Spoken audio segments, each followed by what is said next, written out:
Montoya, estudiante de la carrera o del programa de licenciatura en Psicología de la Universidad Nacional de Yacambú, perteneciente a la sección ED02D0B. Mi número de expediente es HPS 153-00193B. ¿Sí? Les vamos a hablar sobre la historia de la psicología y cómo ha venido evolucionando la misma en el transcurrir de los tiempos. La misma se ha clasificado en diferentes etapas o periodos: la prehistoria, edad antigua, el Imperio Romano, el Renacimiento, el estudio de la psicología en los siglos XVII y XVIII, el estudio en el siglo XIX y la neurociencia, cómo se interpreta en el día de hoy. En la prehistoria como tal, nosotros podemos hablar de ciertos hallazgos históricos que se han producido y que tienen un tiempo aproximado de hace 10.000 años, donde se encontraron algunos fósiles humanos que tenían algunas perforaciones en el cerebro.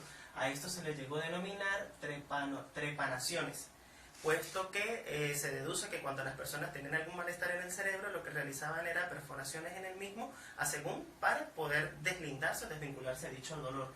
También podemos hablar de los primeros escritos médicos que constan de hace 5.000 años de antigüedad, donde hacen explicaciones de ciertas alteraciones mentales y de sintomatologías de dolores craneales con la parte superior del cuerpo humano. Posterior a esto hablamos de la antigua Grecia. Se hace reconocimiento a dos grandes filósofos, Hipócrates y Aristóteles. Como tal, los dos hacían referencia al tema de las sensaciones del ser humano, pero discrepaban en el almacenamiento de las mismas. Hipócrates decía que las sensaciones residían o se podían hallar en el cerebro, pero en cambio Aristóteles hablaba de que las sensaciones se almacenaban en el corazón del ser humano. De allí pasamos al estudio o a la evolución de la neurociencia en el Imperio Romano, ¿sí? De allí hablamos de un señor que se llama Galeno. Él estudiaba el cerebro de los gladiadores después de haber desarrollado. Los que morían, él los estudiaba, ¿no? Después de desarrollar ciertas peleas entre ellos en los coliseos romanos, él llegó a descubrir que el cerebro no todo contenía la misma contextura. Había una parte del cerebro que era rígida y otra parte que era blanda como tal. Él llegó a decir, dentro de sus hipótesis o sus estudios, que en la parte rígida del cerebro era la responsable del desarrollo de todo el movimiento del cuerpo en el ser humano, y que la parte blanda era la que se encargaba de almacenar el tema de las sensaciones. Él también fue el primero que nos habló o nos hizo referencia a los 4 humores del ser humano, es decir, las actitudes que cada uno de nosotros podemos tener o nuestras cualidades. En la época del Renacimiento hablamos de una persona muy importante, el señor René Descartes, el popular, con su frase célebre, pienso, luego existo. Él nos hacía una continuidad del estudio de la concepción de los 4 humores, pero también nos hablaba que existía una gran importancia en una glándula que se le dio por nombre pineal. Él decía que esta era la que se realizaba la comunicación entre la mente con las diferentes partes del cuerpo. Posterior a esto, en el siglo XVII y siglo XVIII, fue un siglo donde se empezaron a descubrir algunas partes biológicas y físicas del estudio del cerebro como tal.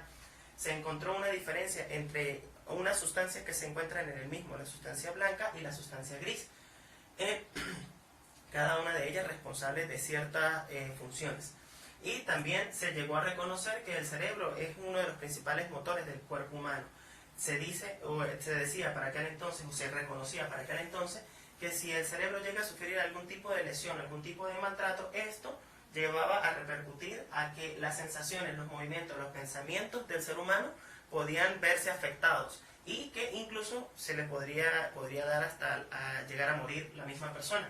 En el siglo XIX se pudiera decir que fue el siglo de mayor avance, ¿sí? Se reconoció a nivel celular, se estudió a mayor profundidad el cerebro, ¿sí?